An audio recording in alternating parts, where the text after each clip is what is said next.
All right, so here we go. We've got a night rifle. This is a muzzleloader, the bolt action gun. Perfectly legal to hunt in the state of Washington. It's got a little, the weather can still get to the primer, so it's legal. And a lot of people think it isn't. You can actually go to a 209 primer on these things. This is westernized, so by saying westernized, in Washington, Oregon, and Idaho, you can't use a 209. You have to use, a primer that's exposed to the weather. I've used a musket cap. You can use number 11 on these, and there's some others out there as well. Maybe we're going to load this thing up and put it together. This one here, like to use 150 grains of powder. So there's two 50s and another 50. That'll give us 150 grains. These projectiles are 50 caliber. Well, they're 45 caliber and a 50 caliber sabot. And where's my seating jack at? There we go. For the most part, a lot of people are shooting sabots nowadays. I like the sabots. I know what they do. They're a lot more accurate. They come out of the barrel. You don't have rifling on them. They're a lot easier to load. So we'll set that in there. This piece I just put on the end of my rod is a designed for this particular bullet, so it sits in there nice and easy. If you don't use that, sometimes the little hole in the end of this thing, when you force the bullet down there with a factory rod, the little threads in there grab a hold of the nylon tip of the bullet that fill in the hollow point. It'll snatch that out of there. You don't want that. So use that. It seats the bullet a lot nicer too. You want to try to seat it as straight as possible. So we'll get that all the way down that 28-inch barrel. Let her sit in there. And then to cap this thing, you just throw a primer right on there. Pull the safety back. And push this thing down into place. Just put some new sights on this, so we're going to do a little adjusting here and get it ready for hunting season here in about 2 weeks. So I'll leave with that. We'll go to the bench.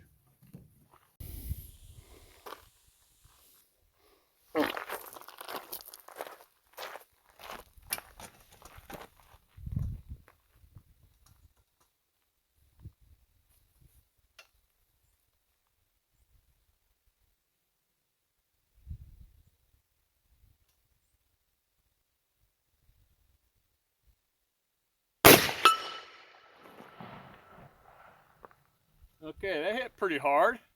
Holy smokes. A little hard. I think it's really hard. All right. So, I think you can see up there that hit pretty hard, right dead center of that target, 100 yards.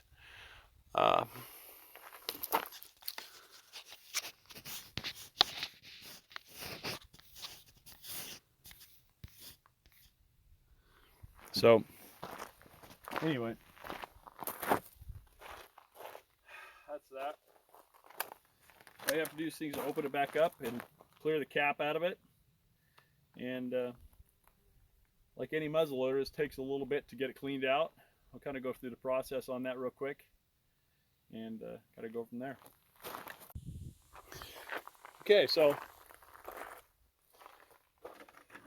like almost every muzzleloader that's out there, they're definitely not like a centerfire cartridge rifle. One of the things I found for accuracy on these things is consistency. So this thing's all cleared and everything else. I know the barrel's up here in my face. That's the way it is with a muzzleloader. So you find yourself a 50 caliber brush, run that down there a couple times just to clean things out and get the stuff broke up, because there's a lot of crap that develops in these things. I mean, I don't know if you can see the debris coming out of there, but it's like I'm telling you, it's absolutely ridiculous. So there's that. That's out, nice clean. I like to do the same thing over again. I do the same thing with my pistols and so on. Lick that patch so it's a little wet. Wrap that around the patch there, or around the brush. And you get that thing down the barrel. Want to kind of clean as you go. I found if you push it all the way to the bottom right off the bat, sometimes you can get hung up in there. And there's quite a bit of gunk that comes off that. We'll throw these to the side here for now. We'll pick them up before we leave. You get a clean patch. Wrap that with a clean patch. Some people just use the jag on the end of this thing. I don't like fishing those patches out, so I like using a brush better. Never had to fish one out with a brush yet. So there's that. I mean, you can swab it a couple times, but I like to do the same thing every time. So that's taken care of. Take your brush off your here. Put your bullet seating tip back on this rod. Get your powder out. I like to use the Pyrex powder,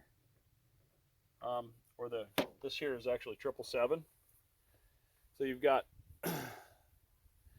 3 beads. Each one of them is 50 grains of powder. They're pretty consistent.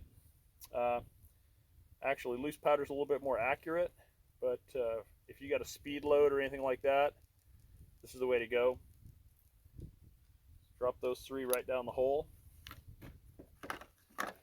Get your bullet out. These are 300 grain 45 caliber bullets.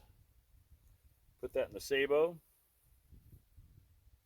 and then drop it down the hole of the bore and seat it on top of the powder at the bottom of this barrel.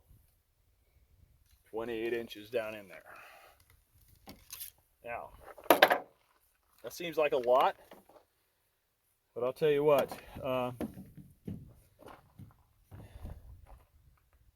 it just is what it is.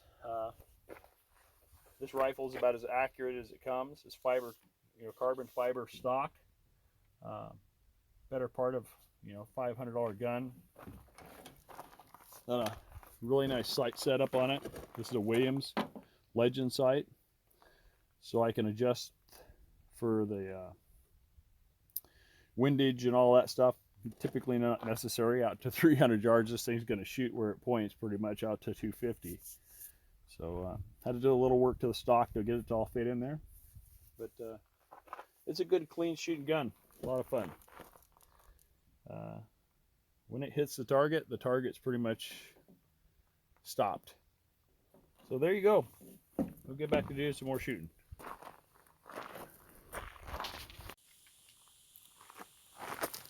Okay, we're going to try this 300-yard target out here. Let's get a 50-yard target. Right above the 50-yard target is a 300 sitting out there. I'm going to give that a whirl.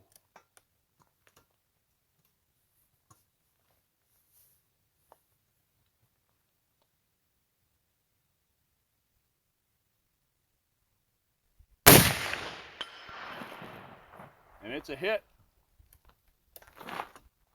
300 yards with open sights right there.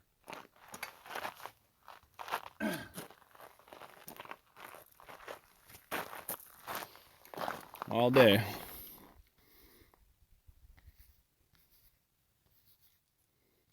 Okay, well, anyway.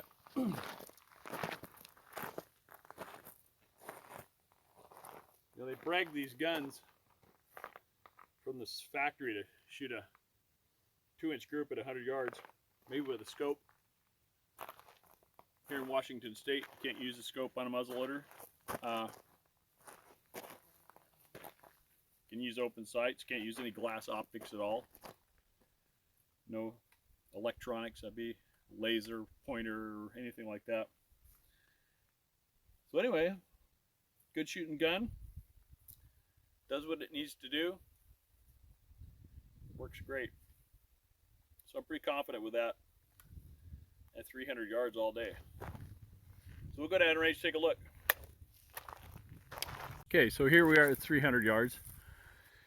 you can see the first shot was down here, a little low, which is expected. I mean, that's 300 yards. That's, you know, 12 inches drop. These are bigger targets here. But 6 clicks on that back sight brought me right up in here where I needed to be. And absolutely lethal. A 300-grain bullet flying out here. A little flight time, but well, I'll tell you what, I love the report when that thing hits. It's amazing. So we're quite a hike back here from the truck way down there, for sure.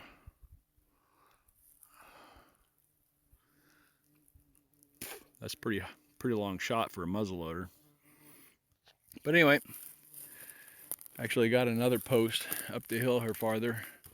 Gives you a full 450, which is way outside of what I would ever attempt with a muzzleloader. I have to be fending for my life to shoot that far. I'd never shoot that far at an animal, ever. But that muzzleloader will shoot that far. A lot of conditions affect it.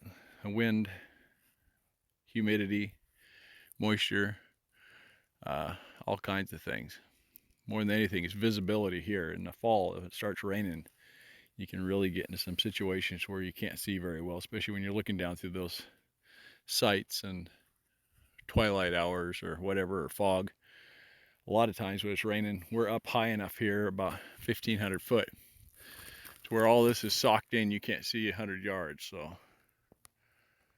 it's pretty good. It's a pretty good spot. Nobody's messed with me here, and kind of cool. So I'm at my 50-yard target. I just wanted to show you this 6-inch disc here. Those two shots are, I mean, they're an inch apart here. And it was awesome as the shoot and see. You can see the spray from the lead as it broke up and went flying. There's a few particles laying on the ground here and there. You can see the copper shining down there.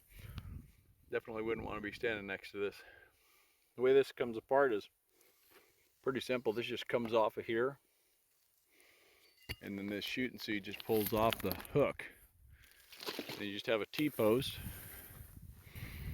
I like to put a piece of wire on there because that thing can come off there pretty easy.